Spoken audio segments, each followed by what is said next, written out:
പ്രസിദ്ധമായ അഞ്ഞൂർ പാർക്കാടി ഭഗവതി ക്ഷേത്രത്തിലെ പൂരമഹോത്സവത്തിന് തുടക്കമായി രാവിലെ നടന്ന വിശേഷാൽ പൂജകൾക്ക് ക്ഷേത്രം ഊരാളനും മേൽശാന്തിയുമായ തോട്ടപ്പായമന ശങ്കരൻ നമ്പൂതിരി മുഖ്യ കാർമ്മികനായി.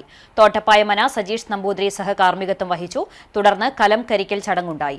ഉച്ചതിരിഞ്ഞ് 3-ന് വെള്ളിത്തിരുത്തി ഉണ്ണിനായരുടെ പ്രമാണിത്വത്തിൽ നടക്കുന്ന ദേവസ്വം പൂരം എഴുന്നള്ളിപ്പിന് പിതൃകോവിൽ പാർത്ഥസാരഥി ദേവിയുടെ തിടമ്പേറ്റും. 3:30 മുതൽ വിവിധ ദേശങ്ങളിലെ പ്രാദേശിക പൂരങ്ങൾ പാർക്കാടി പാടത്ത് അണിനിരക്കും. 5:45-ന് പാണ്ടിമേളത്തോടെ നടക്കുന്ന എഴുന്നള്ളിപ്പിൽ പാമ്പാടി രാജൻ, പുതുപ്പള്ളി കേശവൻ, തിരുമമ്പാടി ചന്ദ്രശേഖരൻ, ചെറുപ്പുളശ്ശേരി അനന്തപത്മനാഭൻ തുടങ്ങി 50ഓളം ഗജവീരന്മാർ അണിനിരക്കും. വൈകിട്ട് 6:45-ന് പകൽപൂരം സമാപിക്കും.